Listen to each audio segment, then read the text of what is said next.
वहीं खासकर जो बैकवर्ड समाज है उसकी जो बहुत पुरानी मांगे थी उनको पूरा करने का काम आदरणीय नायब सैनी जी ने किया है।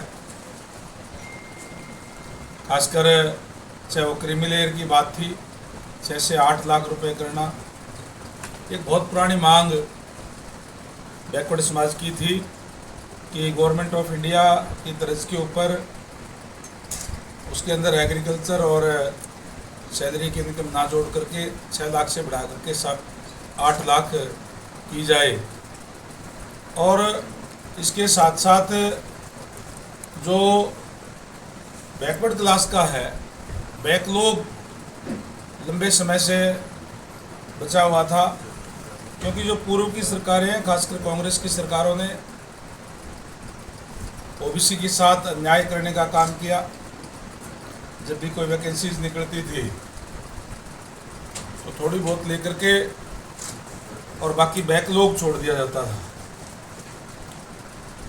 मैं धन्यवाद करूंगा नायब सैनी जी का, माननीय मुख्यमंत्री महोदय का, जिन्होंने 23 जून को गुड़गांव के अंदर एक घोषणा की कि हम क्रीमी लेयर की आय सीमा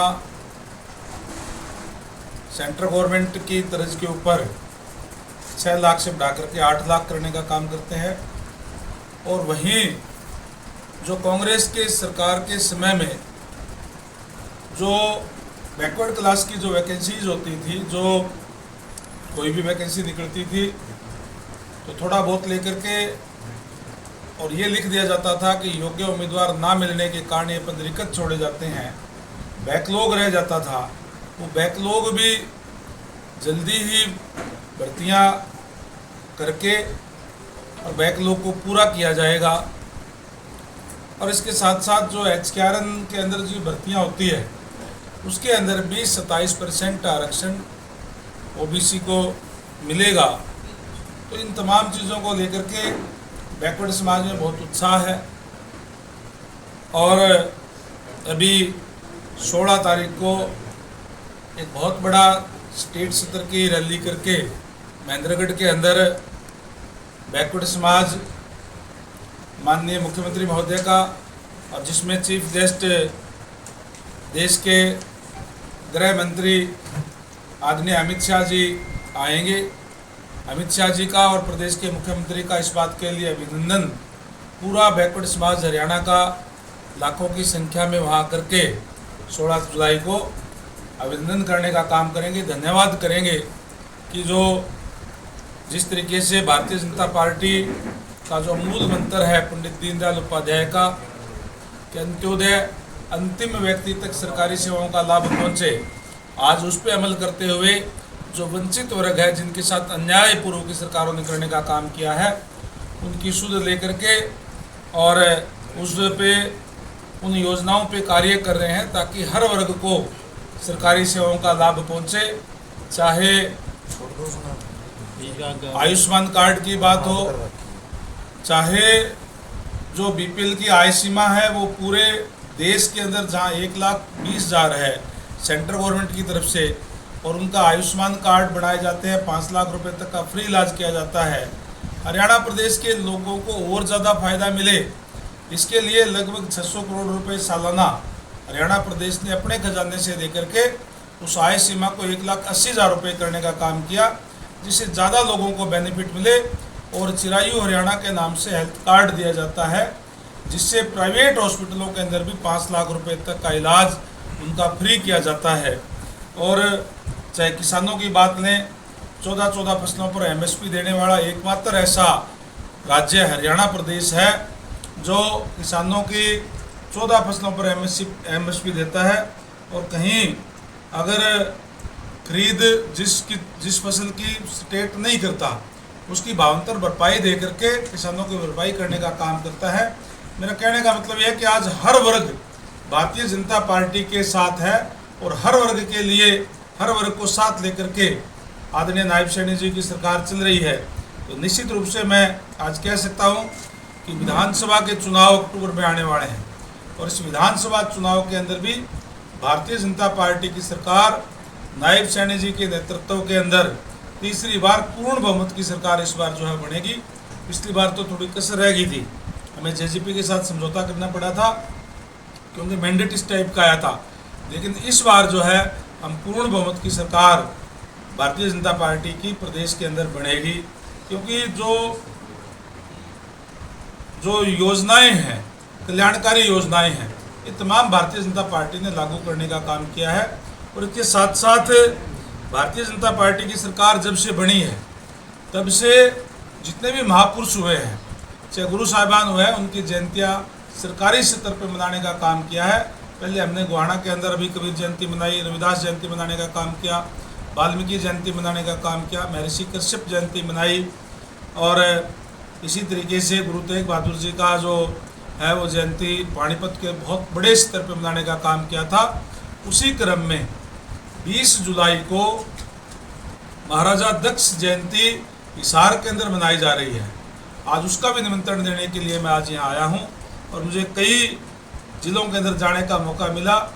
जहाँ भी मैं गया आज समाज के अंदर बड़ा भारी उत्साह है, क्योंकि पहली बार महाराजा दक्ष प्रजापति जी की जयंती सरकारी स्तर पर मनाई जा रही है, जिसमें मुख्य अतिथि माननीय प्रदेश के मुख्यमंत्री नायब सैनी जी होंगे, और पूरे हरियाणा प्रदेश से समाज के लोग बड़ी संख्या में उस दिन हिसार में आकर के, जहां हम अपने गुरु को याद करेंगे, महाराजा दक्ष जयंती मनाने का काम करेंगे, वहीं हम जो बैकवर्ड समाज को जो सुविधाएं देने का काम किया है, जो मांग पूरी करने का काम किया है, उसके लिए माननीय सीएम साहब का अभिनंदन भी करेंगे, उनका धन्यवाद भी करने का काम करेंगे। उसी का निमंत्रण देने के लिए आज मैं यहाँ झज्जर में पहुँचा हूँ। हरियाणा में नेता और बसपा का गठबंधन हुआ है, आप किस तरह? अब हालात जो है वो आप लोगों के सामने है। अभी लोकसभा का चुनाव भी हुआ है, इंडियन नेशनल लोकल पार्टी में विघटन के बाद में, टूटने के बाद में जनता का विश्वास खो चुके हैं, और इसी तरीके से चाहे वो बीएसपी है, बीएसपी का जो मेन जो थी वो उत्तर प्रदेश के अंदर होती थी, आज वहाँ भी उनके कोई, मेरे ख्याल कोई एक आधा होगा एमएलए है, तो एमएलए कोई एमपी कोई है ही नहीं। तो इस तरीके से दोनों ही पार्टियां जनता का विश्वास खो चुकी है। बाकी अपना अपना प्रयास से भी करते हैं, गठबंधन किया है वो तो उनका अपना मैटर है। हरियाणा सरकार की घोषणाओं को लेकर कांग्रेस के नेता कह रहे हैं ये चुनावी घोषणा है और प्रदेश की जनता परिवर्तन करने का मन बना चुकी है और हरियाणा में कांग्रेस पार्टी की सरकार होगी। बिल्कुल, हरियाणा प्रदेश की जनता परिवर्तन करने का मन बना चुकी है। देश की जनता ने भी परिवर्तन करने का काम किया। 1960 के बाद में ये परिवर्तन हुआ कि लगातार तीसरी बार भारतीय जनता पार्टी की सरकार पूर्ण बहुमत की आदरणीय नरेंद्र भाई मोदी जी के नेतृत्व में आई है। इसी तरीके से ये रिकॉर्ड भी प्रदेश की जनता बनाएगी कि लगातार तीसरी बार पूर्ण बहुमत की भारतीय जनता पार्टी की सरकार बनेगी और नायब सैनी जी के नेतृत्व में बनेगी। प्रदेश की कानून व्यवस्था को लेकर आपका क्या कहना है, जिस तरीके से घटनाएं बढ़ रही हैं? देखिए, जो घटनाएं जो हुई, चाहे वासी की घटनाएं हुई, चाहे इसकी सोनीपत की घटनाएं हुई, मैं उनकी कड़े शब्दों के अंदर निंदा करता हूं। और सरकार ने, माननीय मुख्यमंत्री महोदय ने इसके लिए सख्त निर्देश दे दिए गए हैं और जो भी दोषी है उनकी सख्त सज़ा जो है वो दी जाएगी। और मैं समझता हूं कि जहां तक अपराध की बात है, जो कांग्रेस के समय में था उससे हमने ग्राफ नीचे लाने का काम किया है और उसमें और सुधार करने के लिए माननीय सीएम साहब ने सख्त आदेश दे दिए हैं। प्रदेश में किसी को भी इस बात की चिंता करने की ज़रूरत नहीं है। मैं आपके चैनल के माध्यम से आश्वस्त भी कराना चाहूँगा, जो इस टाइप की बदमाशी करने का काम करते हैं, जो गुंडा तत्व है, उनके खिलाफ सख्त एक्शन लिया जाएगा। कांग्रेस 15 जुलाई से हरियाणा मांगे हिसाब कार्यक्रम शुरू करने चाहती है जी।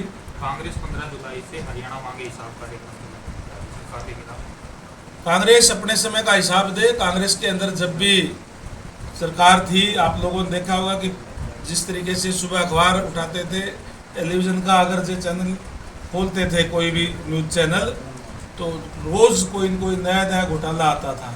कभी कॉमनवेल्थ घोटाला, कभी 2G स्पेक्ट्रम घोटाला, कभी कोल घोटाला, तो बड़े बड़े घोटाले करने का काम किया कांग्रेस पार्टी के समय में। तो हिसाब देने का लोग तो वो करें जिनके ऊपर आज केस लंबित है, बेल पे हैं और वो आज भारतीय जनता पार्टी जिस ट्रांसपेरेंसी के साथ सरकार चलाने का काम किया है, आज युवाओं के अंदर हमने एक विश्वास पैदा करने का काम किया है कि जो युवा प्रदेश के अंदर पढ़ेगा वो अपने शिक्षा के दम पे सरकारी सेवाओं के अंदर अपना स्थान बना सकता है। जहां भूपेंद्र सिंह हुड्डा जी की सरकार होती थी, नौकरी या तो पैसे से मिलती थी और या केवल पॉलिटिकल सिफारिश से मिलती थी। और जैसे मैंने कहा कि जो गरीब लोग होते थे, जो खासकर जो वंचित वर्ग है, एससी के, बीसी के, उनकी बैकलॉग छोड़ दिया जाता था कि योग्य उम्मीदवार भी नहीं है। जो लोग हाथ से काम करने वाले लोग हैं, जो जन्मजात स्किल्ड है, तो उन लोगों को अयोग्य घोषित करने का काम हुड्डा साहब की सरकार ने किया। अब तक सैकड़ों पेपर लीक हो चुके हैं, क्या पहले की सरकारों में कभी ऐसा हुआ? आज़ादी से अब तक की बात पहले की सरकारों के अंदर तो सारा लीकेज ही था। जैसे मैंने कहा, केवल और केवल नौकरी सिफारिश पे मिलती थी, बल्कि पहले पता चल जाता था कि इनको नौकरी मिलेगी। आज हमारी सरकार के टाइम पे अगर, क्योंकि ये बहुत पुराना एक सिस्टम चला रहा था, जिसने भी इस बात की करने का प्रयास किया है उनके खिलाफ सख्त एक्शन भी लिया गया है और उनको जेल के अंदर भी डाला गया है। परिवार पहचान पत्र लोगों के गले की फांस बना हुआ है, लगातार सरकार को कैंप भी लगा रही है, उसके बावजूद भी त्रुटियों में सुधार नहीं होता। देखिए, कोई भी अगर कोई बड़ा बदलाव जब किया जाता है तो कोई दिक्कत परेशानियाँ थोड़ी बहुत आती है, लेकिन परिवार पहचान पत्र आज मैं ये बड़े दावे के साथ कह सकता हूँ कि हमारी सरकार आने से पहले जहाँ पूरे प्रदेश के अंदर 12 लाख परिवार पहचान पत्र थे, आज 40 लाख से भी ज़्यादा जो बीपीएल के कार्ड थे वो उसी परिवार पहचान पत्र की वजह से बने हैं। तो इसी परिवार पहचान पत्र से आज चाहे वो बीपीएल की बात है, चाहे इससे किसी की भी अगर 60 साल की उम्र हो गई है तो अपने आप जो है पेंशन समाज कल्याण के अधिकारी उनको फ़ोन करके बढ़ाने का काम कर रहे हैं। चाहे हमारे बच्चों का डोमिसाइल की बात है, चाहे कास्ट सर्टिफिकेट की बात है, एससी की, बीसी की, वो इसी पहचान पत्र से जो बन रहे हैं। हाँ, एक आदमी को कोई एक बार दिक्कत आती है, उसके लिए माननीय मुख्यमंत्री महोदय ने स्पष्ट निर्देश दिए हैं और हर जिले के अंदर सुबह 9 से लेकर के 11 बजे तक समाधान शिविर लगाए जा रहे हैं, जिसमें तमाम डीसी समेत अधिकारी वहाँ बैठते हैं और मौके पर उनका समाधान किया जाता है।